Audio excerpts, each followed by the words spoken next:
आज आपण करणार आहोत घोळ फिश फिंगर्स. घोळ ही थंडीच्या सीझनमध्ये खूप छान मिळते, त्याची टेस्टही छान असते. चला तर मग सुरुवात करूया.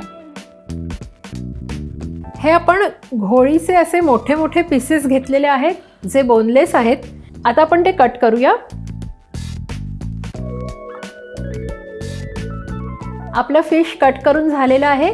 आता ते एका बाउलमध्ये काढून घेऊया. इथे आता 2 टेबलस्पून लिंबाचा रस घालायचा आहे, 1 टीस्पून काळी मिरी पावडर, 1 टीस्पून लसणाची पेस्ट आणि चवीप्रमाणे मीठ.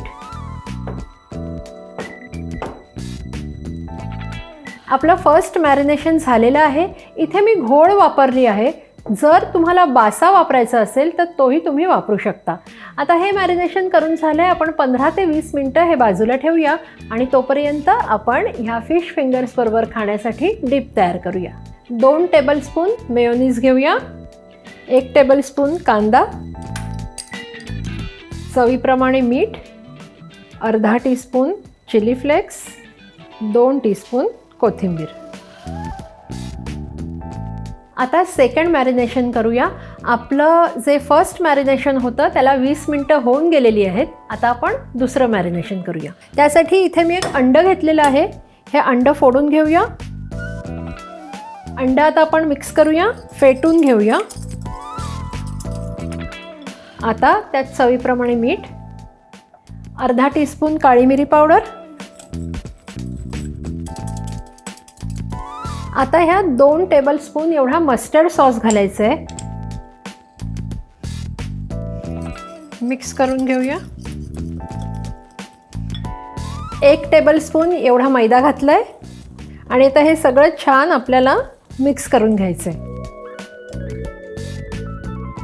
आपलं मॅरिनेशन तयार आहे. आता त्याच्यामध्ये आपण हे जे फिश आपण फर्स्ट मॅरिनेट करायला ठेवलं होतं ते घालायचं आहे. फिश घालताना एक काळजी घ्यायची आहे की हे फक्त वरचं फिश उचलून घालायचं आहे, खालचं पाणी जाऊ द्यायचं नाही आहे. आता हे सगळं नीट मिक्स करून घ्यायचं आहे.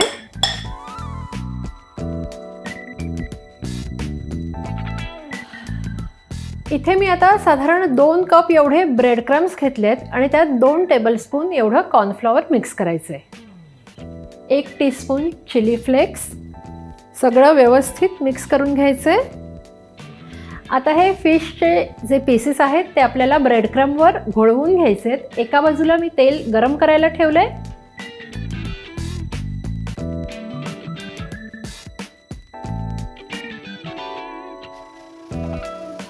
सगळे फिश फिंगर्स ब्रेड क्रम्बमध्ये मस्त घोळवून झालेले आहेत.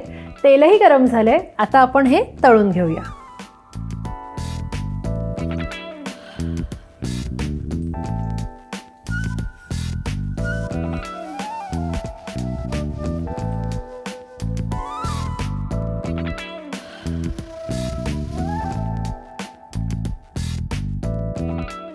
अशा प्रकारे आपले फिश फिंगर्स तयार आहेत. खूप टेस्टी झालेत. थंडीमध्ये घोळ नक्की खा आणि कशी झाली आहे ते मला कळवायला विसरू नका. तर अशाच छान छान रेसिपीजसाठी पाहत रहा रुचकर मेजवानी.